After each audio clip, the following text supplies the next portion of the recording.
Alrighty, let's go ahead and get started. Coach Pickens, why don't you take a few minutes, tell us about the game, what you thought the key was. Was there a big turning moment? What are your impressions?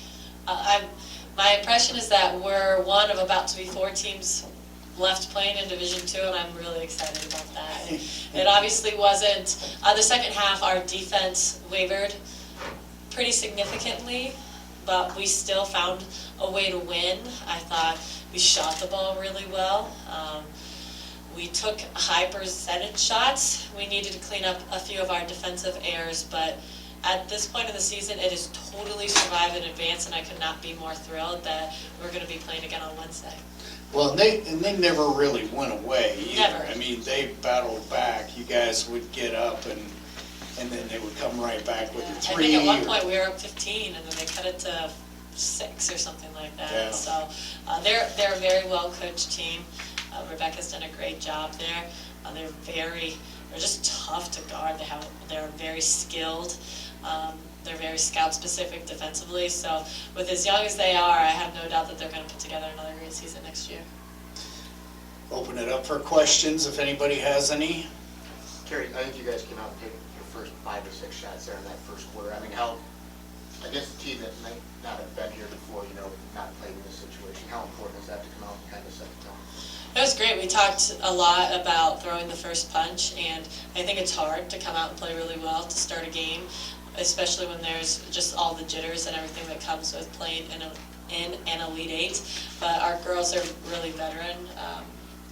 They've maybe not been in this experience before, but they've played in a lot of big games, and I think that really showed with their poise to start the game. That really helped get us a lead. You guys turned the ball over a little bit, and they scored quite a few of their points off that. I mean, going forward, I would imagine that's something that needs to be addressed. Oh, for sure. And I think we struggle with turnovers a lot to start the year. I think as of late, we've actually been a lot better. So they're a good team. We didn't take care of the ball particularly well. We had some just really unforced turnovers, just like even an outlet where the ball went through our hands, and we turned it over that way. But we still found a way to win, and I'm proud of this team for that. Coach, it seemed like 1 second you'd look up and you guys would be leading by 14, the next you'd look down and be 7.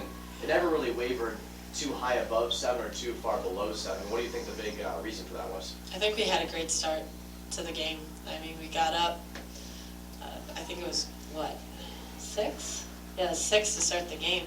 And basketball is a game of runs, and so if you can put together a big run to start, I think you're just putting yourself in a great position to not have to be battling back the whole game. And so a ton of credit to our girls for their start, because they came locked in and ready to go. Hallie, you get a couple shots early. I mean, how, as a shooter, is it nice to see that first one go in? Oh yeah, it's always good to see the first couple go in and seeing teammates' shots going as well. It just really gets our offensive momentum going. Zoe, you hit a couple of top key threes. How important is it for the forwards here at this program to add to your offense by being able to shoot from outside? I would say, yeah, it's definitely really important, especially when they double post to post like they were. Just being ready, shot ready at the top of the key there is very important. Do you feel like the way you guys shot the ball from the perimeter, does that kind of loosen things up and sort of, getting the ball into the paint a little bit?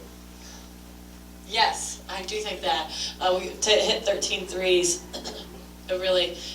we started more towards the second half, getting some post touches early in transition, and that doesn't happen unless we were able to space the court with some threes, so it definitely makes a huge difference. The Final Four is going to be extremely important for you guys. You guys got a big win here today. Wasn't a double-digit lead that we saw throughout the contest. It came down to the single digits. What do you think some big things we need to focus on going in the next game are? A huge part of that is who we play. Our opponents are 2 very different opponents. Glenville State's going to press from start to finish, make you play really fast, and taking care of the ball is going to be huge with them. And then if you face Tampa, they have 2 unbelievable post players that have dominated all year, and so really taking away their post presence while also being able to contest their shooters. Like, they pose 2 very different challenges, and so right now our biggest focus is getting healthy, or getting everyone recovered from the game, and taking in whatever comes next, with the coaching staff getting them prepared. Hallie, one of the big things is that this year it could be any game that comes up next could be your last one in your collegiate career. How do you go into each game? I think with the confidence in this team and just believing in us and all the work that we've put in, I don't think so much about potentially ending my college career. I think about this team and how much I love them and how I want this season to continue for us. Anyone else? Any other questions? You guys good? You good? All right, coach, Thank players, you. thank you for your time, and what do you say we do this again Wednesday night? I would love that.